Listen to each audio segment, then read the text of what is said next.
Menarik di sini adalah sebagian besar dari para pedagang ini sudah bisa berbahasa Indonesia, persis seperti di Mekah. Sekarang jam berapa? Sekarang jam berapa? Keren nih, orang bisa pakai bahasa Indonesia. Ini rumah Arab zaman dulu. Ini gudang makanan. Gudang makanan. Paham? Mantap. Profesor Malaysia terkejut dengan kepopuleran bahasa Indonesia di Korea. Beberapa profesor terkemuka di Malaysia memiliki pandangan berbeda tentang bahasa Indonesia. Banyak daripada mereka sepakat jika bahasa Indonesia sama dengan bahasa Melayu yang memiliki jumlah penutur yang sangat banyak di dunia. Namun di sisi lain, sebagian dari profesor tersebut memiliki pandangan yang lebih realistis. Mereka mengakui jika yang mendunia itu adalah bahasa Indonesia, bukan bahasa Melayu Malaysia. Itu dikarenakan bahasa Melayu adalah bahasa daerah di Indonesia, sedangkan bahasa Indonesia telah berkembang pesat dan memiliki pengaruh yang lebih luas. Saya lagi di Seoul, Korea, di satu jalan di mana banyak sekali terdapat makanan, berbagai macam makanan. Yang menarik di sini adalah sebagian besar dari para pedagang ini sudah bisa berbahasa Indonesia, persis seperti di Mekah. Karena banyak orang Indonesia, maka mereka mempelajari bahasa Indonesia.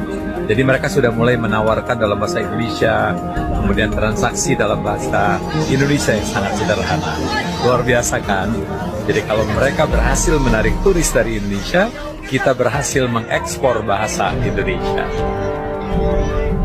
Beli krepes di Korea pakai bahasa Indonesia. Campur pakai krimnya paling enak. Campur pakai krimnya enak. Di sini ya? Mau cereal ya? Hah? Cereal mau? Enggak. Enggak ya? Kembali 3.000 berarti. Ya benar, 3.000 ah. Bisa pakai bahasa Indonesia? Oh bisa? Coba ngomong bahasa Indonesia. Aku gini. Sekarang jam berapa? Sekarang jam berapa? Selamat malam. Oh, keren nih, orang bisa pakai bahasa Indonesia. Jadi cewek ya? Oh, kalau Indonesia. Ini tepung maizena tepung. Rubang enak rubang. Aku videoin orangnya. Stretching sedikit, demi sedikit, tarik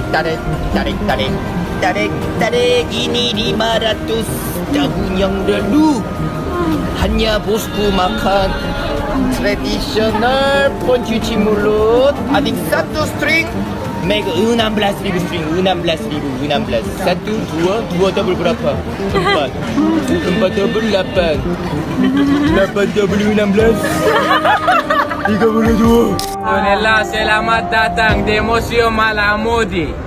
Ini sumur air Arab zaman dulu, sumur seperti ini. Atas ini rumah Arab zaman dulu. Ini gudang makanan. Gudang makanan. Paham? Mantap. Kawi rupiah halal, mari murah bagus. Ayo. Berapa biji? 4 biji.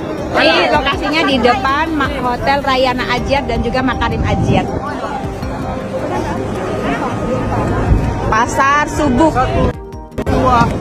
Hei, 1, 2. Ini 1. Berapa? 50.000 aja kawi rupiah halal, mari murah bagus. Ayo.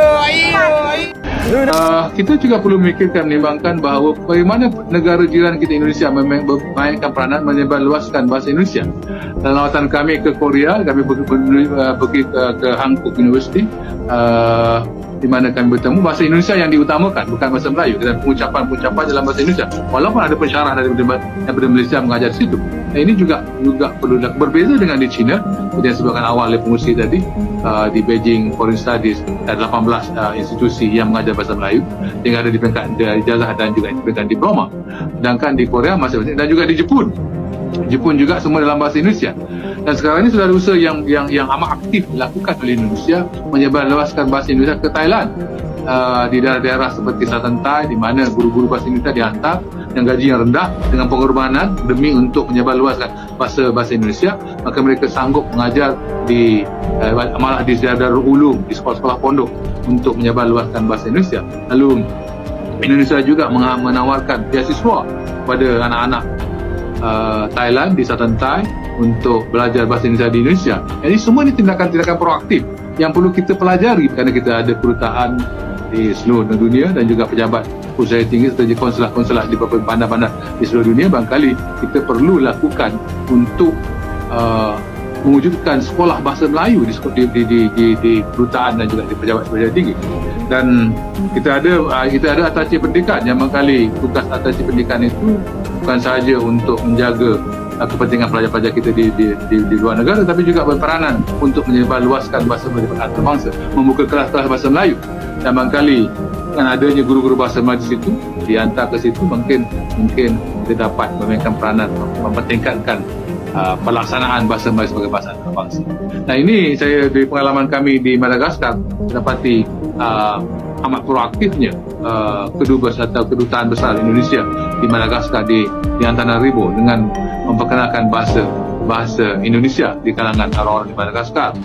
Itu juga kita perlu juga berusaha bagaimana untuk memastikan dialek Melayu yang seperti Selatan Thai dan juga di Filipina itu dapat kita akrabkan, dapat kita rapatkan dengan perkenalkan bahasa Melayu.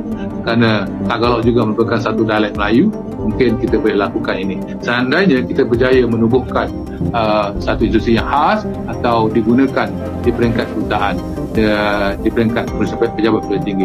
Lalu semua tindakan-tindakan ini memerlukan iltizam dan keberanian, keseriusan dan kesungguhan pemerintah. Seandainya pemerintah sepele, tidak mahu, tak serius, maka tengah sendirinya terjunam ke bawah lah bahasa Melayu itu.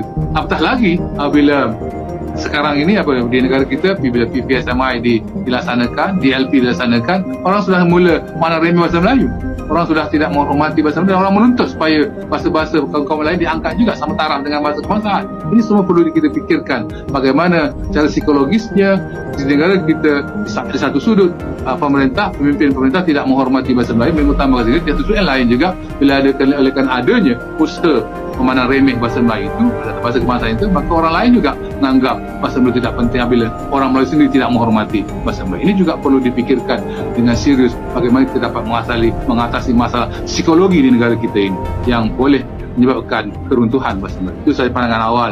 Lalu kita perlukan orang yang cerdik, yang tahu teknologi, yang dapat menterjemah seluruh tanah bangsa dalam bentuk yang paling mudah, dalam capaian yang paling mudah dari segi dari ujung jari saja ketika terus. Itu harapan saya. Dan kita juga memerlukan pemimpin yang iltizamnya tinggi, bahawa di sebalik kita perlukan pemimpin yang berintegriti, pemimpin yang juga mempunyai keyakinan terhadap dirinya dan juga keyakinan terhadap bahasanya. Kalau dia tidak yakin dengan bahasanya, dia memperluaskan sekolah swasta, memperluaskan sekolah antarabangsa, dengan sendirinya dia menghina sendiri bahasanya. Jadi kita perlukan pemimpin yang mempunyai harga diri, mempunyai jati diri yang kuat untuk membangunkan sebuah tamadun Malaysia yang baru di akan datang. Terima kasih. Nampaknya, Profesor Malaysia bukan hanya kagum, tapi mereka juga menghimbau kepada pemimpin negaranya untuk meniru cara Indonesia dalam mempromosikan bahasanya ke dunia internasional. Bukan hanya di Korea dan Arab, bahasa Indonesia kini juga terkenal di Jepang dan Thailand. Hal ini dipengaruhi banyaknya pengunjung asal Indonesia yang melakukan perjalanan ke negara-negara tersebut. Apa pendapat kamu sob? Tulis komentar kamu di bawah.